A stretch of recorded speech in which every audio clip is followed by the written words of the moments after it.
What if I told you that somewhere in America, a young boy was dreaming of becoming president? Not unusual, you might think. But this was the 1960s, and this boy was different. His father was from Kenya, his mother from Kansas, and his home was in Hawaii, about as far from Washington, D.C. as you could get. The odds. They weren't just against him, they were astronomical.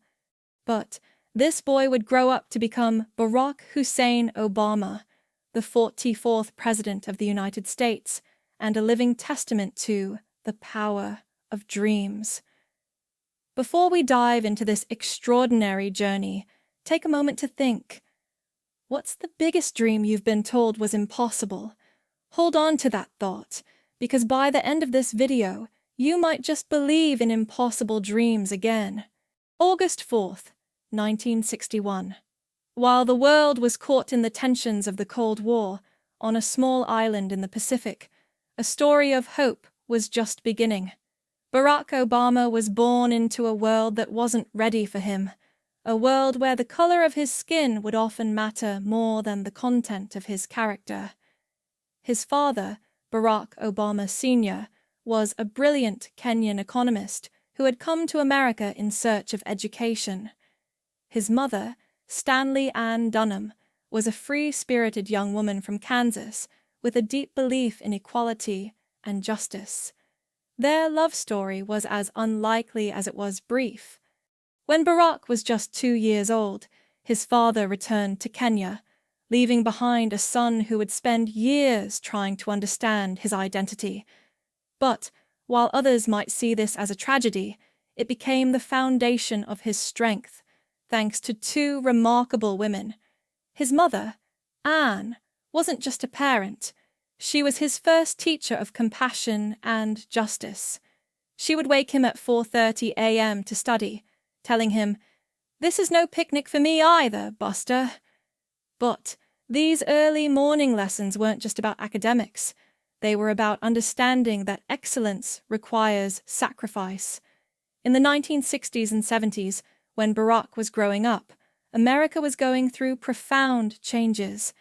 The civil rights movement was reshaping the nation's consciousness, and young Barack was watching, learning, and beginning to dream of his own role in creating change.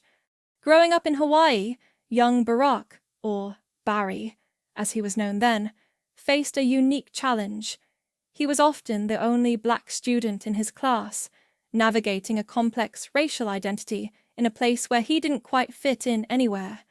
But here's where Obama's story takes its first remarkable turn.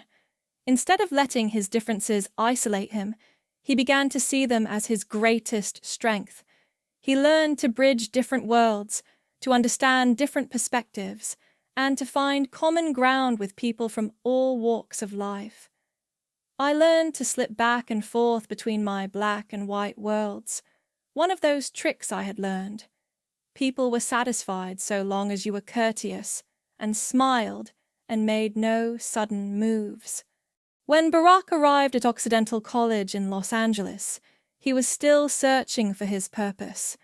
But it was here that he made a decision that would change everything. He decided to stop being casual about his future and start being intentional about creating change. In 1981, he made a bold move that puzzled many, transferring to Columbia University in New York City. Why? Because he believed that to make real change, he needed to understand the systems that governed society. But what happened next would test everything he believed in.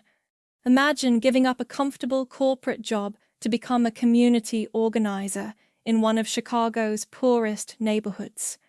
That's exactly what Barack Obama did in 1985. For $12,000 a year, he worked with people who had lost their jobs, their homes, and sometimes their hope. This wasn't just work for Barack. It was an education in real-world change. He learned that real progress doesn't come from grand speeches or lofty ideas. It comes from getting into the trenches, listening to people's stories, and working together to create solutions. The journey from community organizer to Harvard Law School to the Illinois State Senate wasn't easy. Barack faced countless setbacks, including a crushing defeat in his 2000 run for Congress. But here's what makes this story different. Instead of giving up, Barack Obama did something remarkable. He learned from his failure. He built stronger connections. He listened more. He worked harder. And then came the moment that would change everything. An unknown state senator from Illinois steps onto the national stage. The expectations? Low. The stakes? High. What happened next would electrify the nation.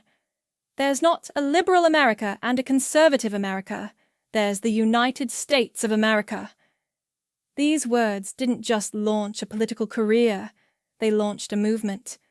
The 2008 presidential campaign wasn't just a political race, it was a testament to the power of hope. Against all odds, Barack Obama built a coalition of young and old, black and white, rich and poor, all united by 3 simple words. Yes, we can. On November 4th, 2008, Barack Obama did what many thought impossible. He became the first black president of the United States, proving that in America, dreams still can come true. Today, Barack Obama's journey reminds us that our circumstances don't define our destiny. His story teaches us that change is possible, but it requires courage, perseverance, and an unwavering belief in the power of hope. Now, it's your turn. What's the dream you're afraid to chase? What's stopping you from taking that first step?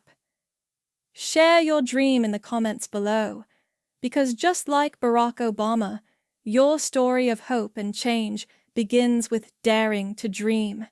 Remember, history isn't just made by presidents and politicians. It's made by ordinary people who dare to believe in extraordinary dreams. As Barack Obama showed us, the question isn't whether change is possible. The question is, will you be the one to make it happen? If you found this story inspiring, don't forget to like, comment, and subscribe for more.